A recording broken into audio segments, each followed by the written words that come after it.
Bonjour, bienvenue dans ce point bourse du 6 mai 2025. Alors aujourd'hui, pas de grosses réactions sur les marchés. On attend évidemment demain la réaction de la Banque centrale avec probablement le statu quo sur les taux, mais surtout le discours. Au niveau des chiffres macro, aujourd'hui, on a eu les PMI notamment en Europe qui sont revenus toujours relativement moyens, sauf en Espagne et en Italie où on est plutôt bien et en expansion. France et Allemagne toujours en dessous des 50, hein, c'est relativement moyen. Et en Europe, on est à 50,1, donc c'est relativement mauvais. On va voir rapidement le CAC 40, donc pas grand-chose, hein, on est plutôt en attente et plutôt prudent sur le marché français, même si on est toujours dans une dynamique de rebond assez forte, hein, sous une résistance à 7804, qu'on pourrait peut-être franchir, hein, jeudi du coup, après les annonces de mercredi 20h, hein, sur la Fed aux États-Unis.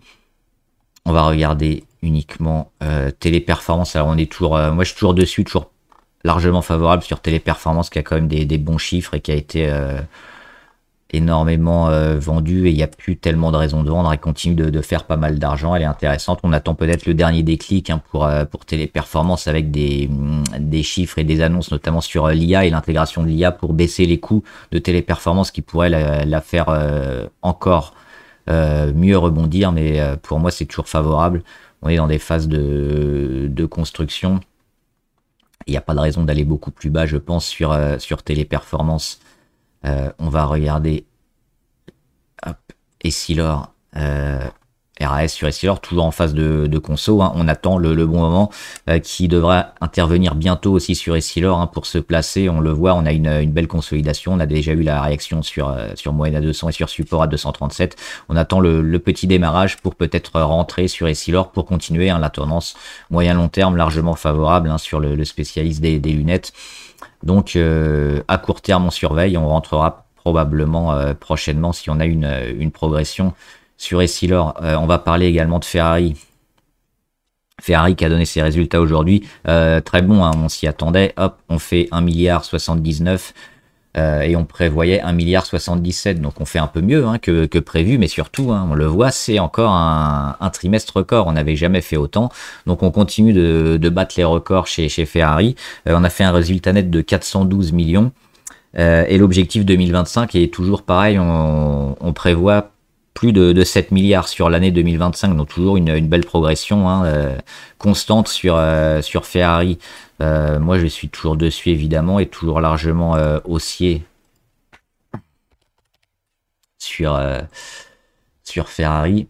On le voit, on revient aujourd'hui, hein, sur les résultats avec les résultats sur la moyenne à 200 ici, les petits échecs, mais surtout au-dessus des 404, hein, la zone résistance support qui est en train de lâcher, hein, depuis quelques jours. Donc on va certainement continuer la progression sur Ferrari. Alors petit bémol, ils ont quand même annoncé que s'il y avait des droits de douane importants aux États-Unis, ça pourrait leur impacter un peu les marges. Mais on a quand même pas mal de points positifs sur Ferrari. C'est le seul négatif, et encore on s'attend éventuellement à des accords. Et puis les acheteurs de Ferrari sont pas les plus handicapés par le pricing power et les droits de douane. On regarde juste les résultats qui sont arrivés ici, hein, en cours de journée, avec beaucoup de volatilité. On le voit, on a perdu un peu. Hop, pendant quelques instants, on a fait moins 1,8, plus 0,5, et puis finalement, au cours de la séance, ça a été racheté.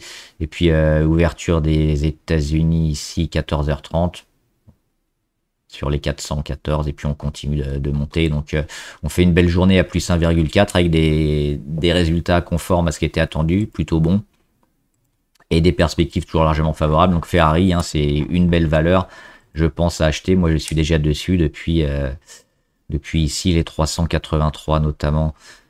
Il y avait Ruby aussi qui donnait ses résultats, alors c'était hier, plutôt bon aussi. Ruby, on est toujours favorable, hein, sur le spécialiste du gaz notamment. On le voit, hein, ça n'arrête pas de progresser.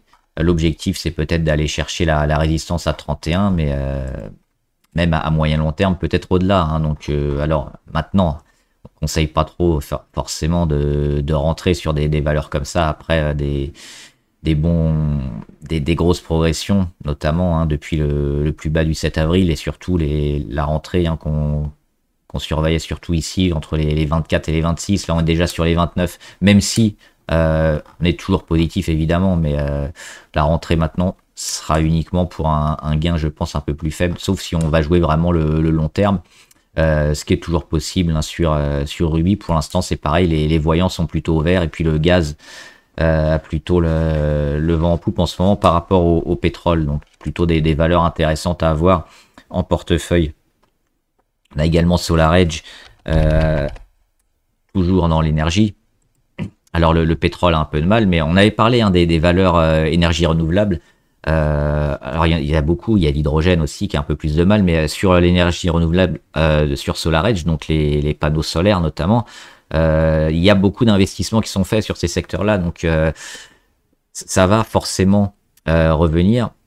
Et c'est pas c'est pas des valeurs qui vont aller à la casse. Maintenant, il y en a quelques-unes qui vont avoir plus de mal que d'autres. Il va falloir bien choisir lesquelles, mais il va y avoir beaucoup de financement et ces valeurs-là, hein, dans le futur, vont certainement progresser énormément. On en parlait pendant un moment SolarEdge, notamment ici en 2022-2023. Elle a baissé énormément et puis depuis un moment, on le voit, il y a à nouveau beaucoup de volume et puis elle arrête de baisser, notamment depuis ici novembre 2024. Donc ça fait quasiment 5 mois. Hein, que ça ne baisse plus SolarEdge. Alors oui, le graphe il fait un peu peur, mais on voit quand même des belles réactions et surtout ici un pic de volume déjà sur résultat. On avait fait un gap haussier, on avait revendu, on est revenu ici et puis là à nouveau un résultat qui était plutôt bon sur SolarEdge encore. On fait un petit gap à nouveau, on prend plus 16% là. Et on voit surtout ce phénomène hein, de retournement qui se précise, qui n'est pas encore fait, mais on a déjà eu la progression avec la tentative sur moyenne à 200. On devrait peut-être la retester, la casser bientôt, et puis continuer à accumuler comme ça pendant quelques mois avant de jouer un retournement. Donc des valeurs comme ça, et énergie renouvelable, peuvent être intéressantes pour jouer le moyen long terme. Et on va regarder quelques valeurs abonnées avec Michelin. Michelin, c'est toujours moyen, hein, selon moi. On a hein, cette oblique ici sur les plus hauts à 38,5. Ensuite, autour des 37,4. Ici, sur les 35,7. Et on voit que ça continue de baisser. On a aussi le retournement. On le voit sur les moyennes les plus longues. Donc, oui, à court terme, on attend un peu ce phénomène-là. Donc finalement, le support autour des 30, voire des 28, 40. Là, les plus hauts de plus en plus bas, les résistances, et ce qu'on attend, c'est vraiment un redémarrage. Là aussi, le secteur auto pourra aider, mais pour l'instant, c'est relativement faible. Donc on aura des résistances hein, sur les 35 ou les 34. Il faut attendre un signal un peu plus fort, je pense, sur Michelin pour vraiment recasser à la hausse et puis être acheteur. Pour l'instant, on a toute cette période-là, je pense, c'est plutôt une période d'observation et de voir notamment si on valide des supports, si on valide des résistances, et quand on les casse à la hausse ou à la baisse, ben, on saura probablement vers quoi le cours va tendre. Valourec, on l'a dit, hein, les pétrolières et parapétrolières ont du mal parce que le pétrole baisse beaucoup en ce moment. Il y a toujours des incertitudes avec les droits de douane et la baisse de la croissance américaine. Donc, beaucoup de ces valeurs-là à court terme sont pas très intéressantes et sont plutôt baissières. Alors Valourec elle est plutôt bien. On attend toujours hein, éventuellement le rachat d'ArcelorMittal qui est déjà au capital pour faire une OPA. Pour l'instant, c'est pas le cas.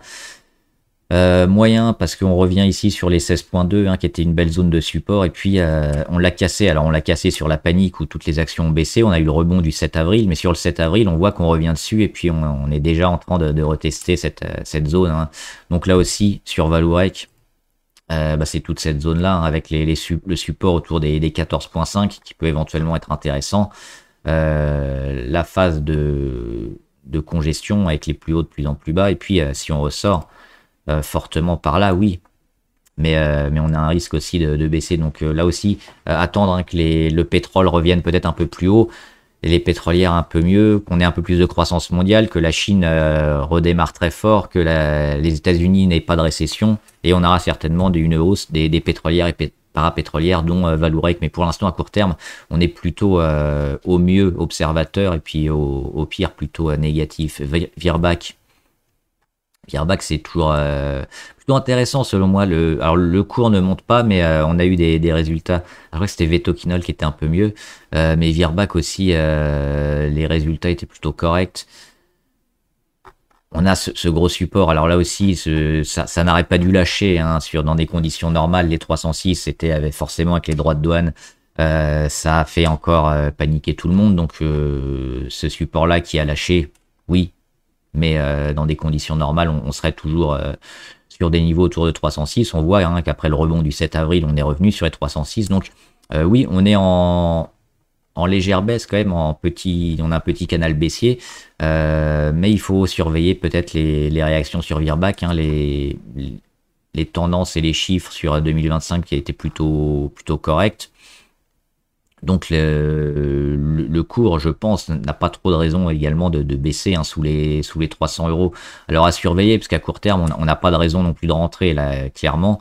On peut surveiller notamment des zones autour de ce beau rebond là des 328. C'est peut-être au-dessus hein, des 328, 330 où on pourra confirmer hein, le renouveau de Virbac, mais pour l'instant, ou sur les résultats quand ils arriveront, mais pour l'instant, oui, toujours neutre. Mais on a des perspectives toujours favorables et puis des fondamentaux intéressants. Donc c'est une valeur qu'on surveille, qu'on pourrait éventuellement acheter, mais le jour où on a un signal intéressant pour rentrer, et là c'est toujours pas le cas sur Virbac, donc plutôt observateur également. Voilà, j'espère que la vidéo vous a aidé. Si vous avez des questions, n'hésitez pas, hein, mettez-les en commentaire, et puis des actions que vous avez en portefeuille ou que vous voulez acheter, des questions sur les sociétés, mettez-les en commentaire et j'y répondrai. Bon trade, à plus.